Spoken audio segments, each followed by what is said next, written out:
culture Paracas est une culture qui s'est développée sur la côte sud du Pérou, dans la région qui s'appelle Paracas, et la vallée de Ica, et éventuellement dans les vallées qu'on appelle Nazca, au cours du premier millénaire avant Jésus-Christ. C'est une culture qui s'est développée dans un environnement qui est extrêmement rigoureux, extrêmement aride, qui est baigné par des rivières dans lesquelles l'eau n'arrive que 1 à 2 mois par année. C'est des rivières qui sont extrêmement peu fiables au niveau de la quantité d'eau qui va arriver dans une rivière versus l'autre. Donc ça a créé des défis extrêmement importants pour les gens de cette culture-là. On connaît beaucoup la culture Paracas à travers ses rites funéraires. C'était des rites funéraires qui étaient extrêmement élaborés. Il y a des dizaines et des dizaines d'immenses fardeaux funéraires qui ont été étudiés dans les années 1920 et qui ont été récupérés de la péninsule de Paracas et qui continuent aujourd'hui à être étudiés. C'était une culture qu'on sait qui avait une mythologie qui était extrêmement riche, un rituel funéraire qui était très très riche aussi, où les morts continuaient d'avoir une influence et une importance sociale chez les vivants après la mort, d'où la complexité et la sophistication de ces rites funéraires-là.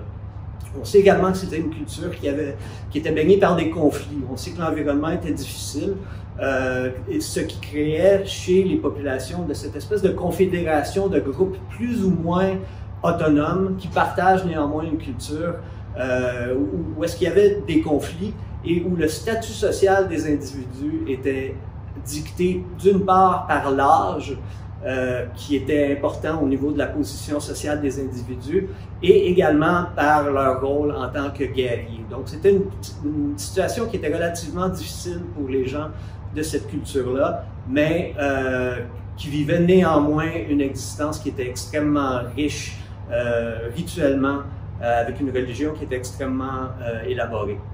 Maintenant, on connaît que la culture Paracas à travers ses restes archéologiques. C'est une culture qui a cessé d'exister à la fin du premier millénaire avant Jésus-Christ. Et donc, on n'a aucun témoignage, ni écrit, ni oral, pour comprendre cette culture-là, ce qui crée des défis pour les archéologues, pour comprendre toute la beauté et la complexité de cette culture. On est chez les Paracas et je vais vous parler d'un textile qui est assez particulier qu'on a ici dans l'exposition, parce que chez les Paracas et chez de nombreuses civilisations précolombiennes, on remarque qu'il y a une alternance au niveau des motifs et au niveau des couleurs. C'est presque un algorithme qu'on est capable de décoder. Donc si on regarde le textile ici, on voit qu'il y a des félins.